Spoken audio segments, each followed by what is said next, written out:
ایک تو یہ کہ افغان جرگے کے حوالے سے یہ خوشائند بات ہے کہ انہوں نے جرگے کے حساب سے فیصلہ کیا. اگر اشرف غنی صاحب اکیلے میں فیصلہ کرتے تو شاید لوگ کہتے کہ یہ کوئی اور مسئلہ ہے. تو انہوں نے قومی سطح پہ فیصلہ کیا, اور یہ اس لیے کیا کہ امن کی خاطر انہوں نے یہ فیصلہ کیا. تو اس میں جو کچھ بھی ہے وہ تو بعد کی بات ہے, سب سے پہلے امن ہے. تو اگر اس صورت میں امن قائم ہوا تو یہ ہمارے لیے خوشی کی بات ہوگی. یہ ہمارا ارمان ہے کہ کسی طور بھی ہو امن قائم ہو, یہ امن ہمارے لیے لازم ہے. یہ دہشت گردی کی جو بات ہے یہ بڑی یعنی جو بابڑا سے یہ دہشت گردی شروع ہوئی برملا پاکستان میں, تو آج تک یہ دہشت گردی جاری ہے, اور زیادہ تر لوگ ہمارے جو ہے اس میں نشانہ بنے. لیکن ایک دفعہ پھر دہشت گرد ری آرگنائز ہو رہے ہیں. یعنی وزیرستان میں خبر ہے اور وہ ریئیکٹ ہوئے ہیں, اور اس طریقے سے مومند میں ہے, اور اس طریقے سے باجوڑ میں ہے, دیر میں ہے, پھر بنیر میں اور ہمارے ملکن ڈویژن میں ہے, یہاں تک کہ ہمارے یہاں پہ مردان, چارسدہ, نوشہرہ میں ان کے جو پرانے ٹھکانے تھے ان کو بھی ری آرگنائز کیا جا رہا ہے. لہٰذا ہم یہ سمجھتے ہیں کہ یہ بڑا خطرناک کھیل ہے, اور شاید آنے والا کچھ دور اس سے زیادہ شدت اختیار کرے اور ایک فیس چلے. جو یہ دہشت گردی اکٹھی جو ہو رہی ہے, احسان الاحسان کا ابھی ویڈیو آیا ہے, آڈیو ریکارڈ, تو لوگ سمجھ رہے تھے کہ ان کو راستہ دیا گیا ہے. اس نے خود کہا کہ مجھے راستہ نہیں دیا گیا, لیکن مجھے کہا گیا تھا کہ آپ ڈیتھ اسکواڈ تیار کریں, اور مجھے یہ بھی کہا گیا تھا کہ تو اب وہ جانے اور ان کے آقا جانے وہ سچ بول رہے یا جھوٹ بول رہے. لیکن ایک خطرہ یہاں پہ ہے, تو ہم حکمرانوں کو, سیکیورٹی ایجنسیوں کو یہ یاد دلانا چاہتے ہیں کہ یہ فیض اگر شروع ہوا تو یہ بڑی شدت اختیار کرے گا, اور جو اطلاعات ہیں اور جو ہم جیسے یعنی عام لوگ اس پہ سمجھتے ہیں, تو شاید بڑے بڑے لوگ اس کا نشانہ بنے, بڑے بڑے لوگوں کا نشانہ بنا جائے. تو ابھی پاکستان کے حکمرانوں کو ہم یہ آگاہ کرنا چاہتے کہ خدا کے لیے اب یہ ملک اس دہشت گردی کا یعنی بوجھ نہیں اٹھا سکتا.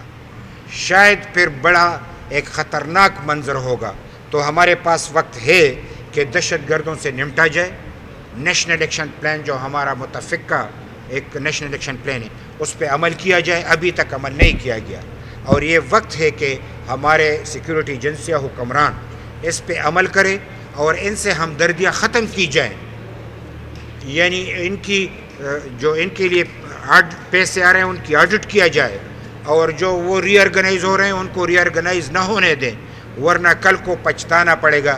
لہٰذا بالکل ہمیں یہ اطلاعات ہیں, اور ہم یہ حکومت تک یہ پیغام پہنچانا چاہتے ہیں اور سیکیورٹی ایجنسیوں تک کہ ان کا راستہ روکے.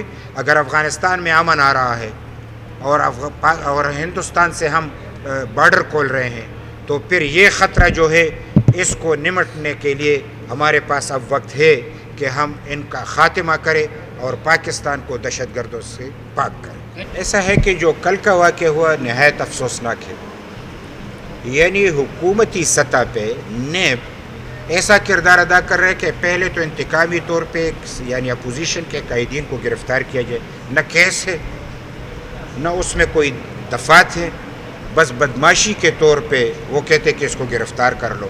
حکومتی لوگ مجرم ہیں, ان کو گرفتار نہیں کیا جا رہا. ان پہ کیسز ہیں, ریفرنس ہے, ان کو گرفتار نہیں کیا جا رہا. اور پھر ایک ایسی نہتے یعنی اس کا باپ بھی ملک سے باہر ہے, اس کا چچا بھی یعنی کیس میں ہے, اور تمام ساتھی, اور وہ آ رہی ہے اور ان کو یہ خود بتا رہے کہ اس راستے پہ جاؤ, اس پہ جاؤ.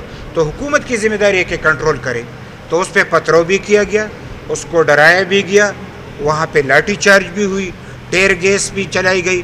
یہ نیب کے وساطت سے یعنی جو انتقامی احتساب جاری تھا, اب اس میں تشدد بھی شامل ہو گیا ہے. عوامی نیشنل پارٹی کسی طور تشدد کو برداشت نہیں کر سکتی. ہم ہر سطح پہ تشدد کے مخالف ہیں.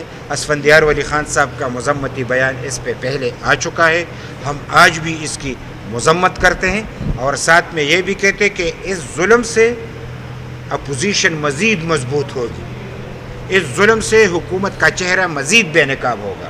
اور بدقسمتی سے عمران تو آگے بیٹھا ہوا ہے.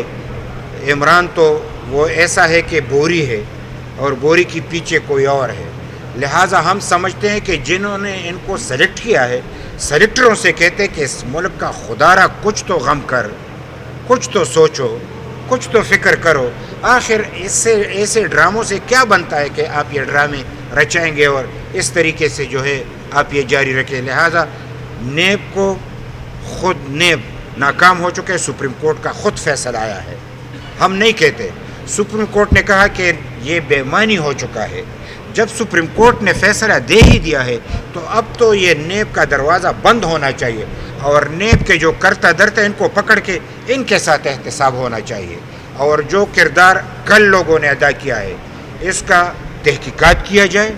اب دونوں طرف سے ایف آئی آر درج کیے جا رہے ہیں، حکومت بھی درج کر رہے ہیں، اپوزیشن بھی درج کر رہا ہے. تو اس کا پورا تحقیقات کر کے جن جن لوگوں نے ظلم کیا ہے ان کو سزا دی جائے.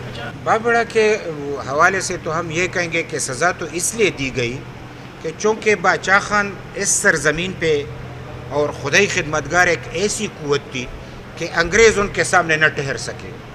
تو پھر یہاں پہ انگریز کے ہواری تو ان کے سامنے نہیں ٹھہر سکتے تھے. ان کو تو لازمی طور پہ ان کو اپنے راستے سے ہٹانا تھا. اس لیے ان کی آئینی حکومت کو بھی غیر آئینی طریقے سے ختم کیا گیا اور پھر ان کے جائیدادیں بھی ضبط کی گئی. ان کو پابند سلاسل بھی کیا گیا اور مسلسل 5 سال 5 مہینے 5 دن تک یہ جیل میں رہے. یعنی آپ خود اندازہ کر سکتے ہیں کہ یہ کتنے ڈرے ہوئے لوگ تھے. یہ ہماری اس قوت سے ڈرتے تھے کہ باچا خان یہاں کے ایک ایسی قوت تھی کہ جب وہ پختونوں کو آواز دیتے تو یک زباں ہو کے وہ میدان میں کھڑے ہو جاتے تھے. تو یہ ڈر رہے تھے. ان کے پاس اکثریت نہیں تھی، عوامی سپورٹ نہیں تھی. تو اس لیے ہمیں سزا دی گئی کہ ہمارے پاس عوامی مینڈیٹ بھی تھا، ہمارے پاس عوامی قوت بھی تھی. تو اپنے الو سیدھا کرنے کے لیے ہمیں سزا دی گئی. لیکن آج بھی تاریخ گواہ ہے کہ ہم حق پہ تھے اور جنہوں نے ظلم کیا وہ ناحق پہ تھے. رہی ہماری حکومت، ہماری جب حکومت بنی ایک تو وہ کولیشن گورنمنٹ تھی، یعنی اتحاد کی حکومت تھی. پھر مسلسل یہاں پہ ایک دہشت گردی کا لہر تھا اور ہم شروع دن سے لے کر آخر دن تک دہشت گردی سے نمٹتے رہے اور ہمارے بعد بھی جاری رہا. اور دہشت گردی ہم سے پہلے بھی شروع ہو چکی تھی لیکن ہماری حکومت میں بڑی شدت سے ابھر کے سامنے آئی. لہٰذا ہم مذاکرات کرتے رہے، ہم امن لاتے رہے. تو ہم اس میں کافی یعنی بیزی رہے. یہ ایک بابڑا کے شہیدوں کا ہم پہ قرض ہے کہ خدا نے اگر ہمیں موقع دیا تو ہم بابڑا کا یہ کیس ری اوپن کریں گے. اور عدالتوں میں چونکہ ایف آئی آر درج ہے وہ حکومتی ہے، وہ جانبدارانہ ہے. یہاں پہ یہ ڈرامہ بھی رچایا گیا کہ دفعہ 144 تھا، اس کی انہوں نے خلاف ورزی کی. پرامن لوگ خلاف ورزی نہیں کرتے، نہ ہمارے ہاتھ میں پتھر تھے نہ بندوق تھی. خلاف ورزی کس بات کی تھی؟ پرامن جلوس تھا. اور پھر اس وقت کے ڈی سی کا بیان ہے کہ دفعہ 144 میں نے لگایا نہیں ہے. تو یہ بھی یہ جھوٹ بول رہے ہیں.